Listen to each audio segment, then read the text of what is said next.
Parks are the natural expansion of a well-delivered city. Because when we go there, we recognize the majesty of the nature around us. These are the gathering spaces, the places where people experience each other, the spaces where children can get out and actually move. It doesn't matter your socioeconomic status, it doesn't matter your ethnicity, it doesn't matter your national origin. When you're in an open space, everybody connects to that. It's the community space, it's the neighborhood park.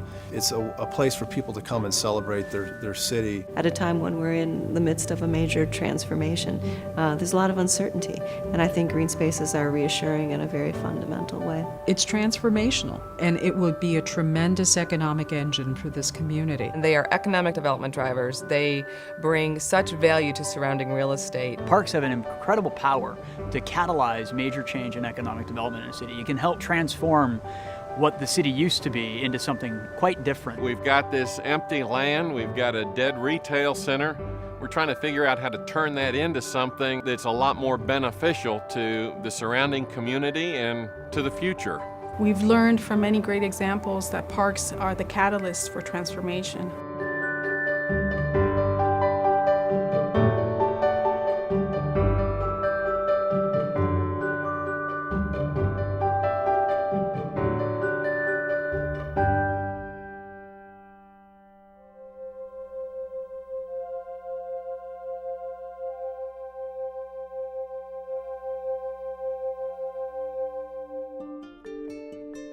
What many communities have experienced is a compartmentalization of how they plan their communities. Here's where you live, here's where you work, here's where you recreate, and so forth. It was the traditional suburban sprawl of just building communities where parklands were somewhat secondary in thought. How can you maximize the number of residents in a certain area? That's where we boxed ourselves in. There's the saying, retail follows rooftops. So after the home comes in, all the retail comes in. And so when everything's expanding and growing, that's okay. But all of a sudden we've had this major contraction in the economy. Now that's not such a great model anymore. We just don't need all that retail space anymore. In the last 2 to 3 years, the complete and utter burst of the real estate bubble has brought everybody back to reality. In the heyday, everyone in town who had a bank was getting into the development game. And when the bubble burst, banks were left, to the extent that they're still around, with tremendous amount of really bad loans. And that foreclosure problem and the whole housing crisis is so much more severe than the typical Wall Street downturn, because most people have everything tied up in their home. Most homeowners put a lot into their house. It's their biggest asset. So when that crashes, that really affects everybody. You're going to see an awful lot of commercial real estate that is sitting idle right now. Large car dealerships, large strip malls that have been, maybe had 1 or 2 stores that might have survived into their last gasp, and now the entire strip mall is closed down. Many areas that have been literally abandoned, with large hard surface parking lots now with absolutely no users at all. The investment and development that was planned for the places farther out in the region that was just for office parks or just for large-scale residential development is stopped. And that's left a lot of sites in abandonment or disrepair from what we've seen. And it'll depress property values all around. And the spillovers of these things are often quite large, where the sort of footprint of these blighted sites goes for miles, sometimes upwards of 6 miles for big Superfund style sites.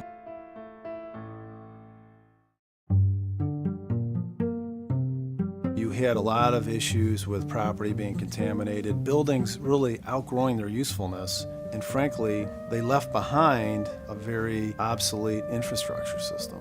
They're all underwater. They're not worth what even the land value is, so very difficult to demolish. And when you look at it in its magnitude and the quantity that we have, it can really be the hardest issue for this city to really address. It's bad news for everyone. If you've got a strip mall that's underwater, there's no tax revenue coming in, and it's spiraled downward, because as properties that are surrounding the strip mall are diminished in value, tax revenues are decreasing. Every business that goes out exponentially increases the number of problems that the community faces. So there are a lot of needs, and the needs are greater today in 2010 than they ever have been, and the shared pot of money is shrinking.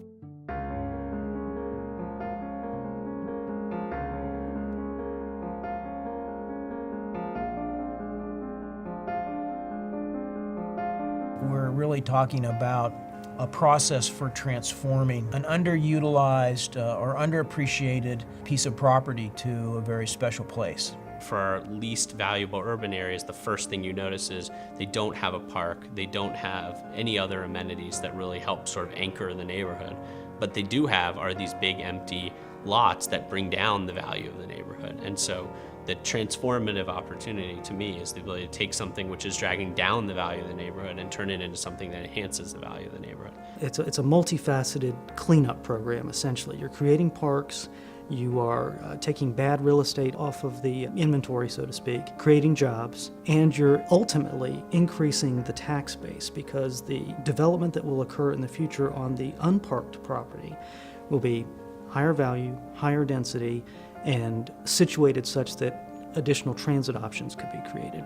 When you look at other cities that have reinvested in their core, you see people sort of taking back their neighborhood and seeing that if we're reinvesting in our public space, I'm going to reinvest in my house, and a developer is going to say, hey, you know, that's such a cool park, it might be neat to have condominiums across the street from it. Parks in most cities provide a lot of services other than just they're nice to look at, some of which businesses can directly profit from, and some of which, being nearby and owning property nearby, you can capture. But a lot of them are more diffuse to the community more broadly. Our plan has often been thought about as a health plan for the community. It's a health plan for the environment, it's a health plan for the economy, and it's a health plan for people. Parks actually increase people's both their opportunity and their desire to be outside and doing some sort of physical activity. And having walkable communities, having facilities, parks, recreation centers, we can improve the quality of life.